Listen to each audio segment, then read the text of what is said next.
And we're back to learning Illustrator in year day 25. Let me show you the stroke alignment. Just a quick side note here. In the last video I said we would talk about the scale corners and scale strokes and effects, but I've already done that. So check out my Learn Illustrator in 365 days playlist. It's one of the earlier videos, I believe number 12, 13, something like that. I've called it relative scaling, so I'm not going to repeat myself here. Instead, we're going to dive into the stroke alignment, which is different from the object alignment.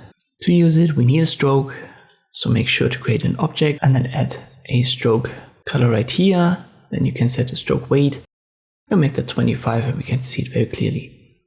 You can adjust the stroke right here a little bit. There are a couple of presets. You can give it, for example, a pattern. But what we need is to actually have a stroke menu. And there we have additional options. You can find it under Windows Stroke.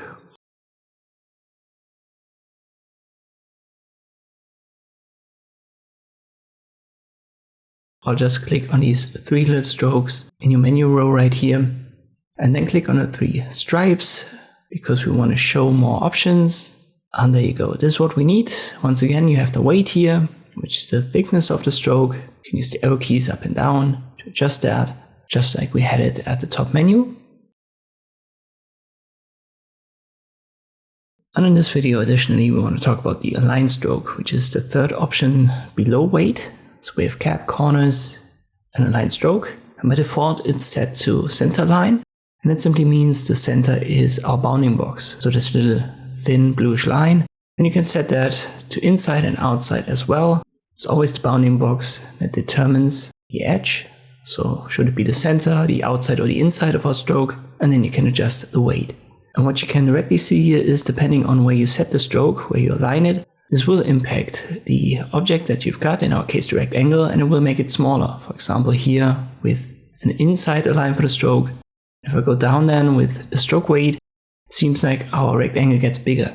But it's just the case that our stroke gets thinner and as it's aligned to the inside. It's kind of like an optical illusion. It looks like the rectangle, the black one, gets bigger.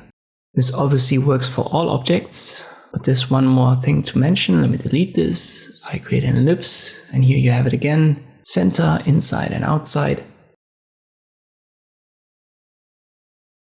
But it doesn't really work, or at least not in this way, for text. Once again, don't worry, I'm going to talk about text in detail in future tutorials in this playlist, where we're going to dive into how to create text, also how to align a stroke of text properly. In general, you can add a stroke via stroke color and then adjust the weight, just like we did with the rectangle, but the align for the stroke doesn't work anymore. And that's something to keep in mind. So what I've shown you here for align stroke, it works on all elements, but not on text. I hope this video was helpful. Thank you for watching, and I'll see you next time.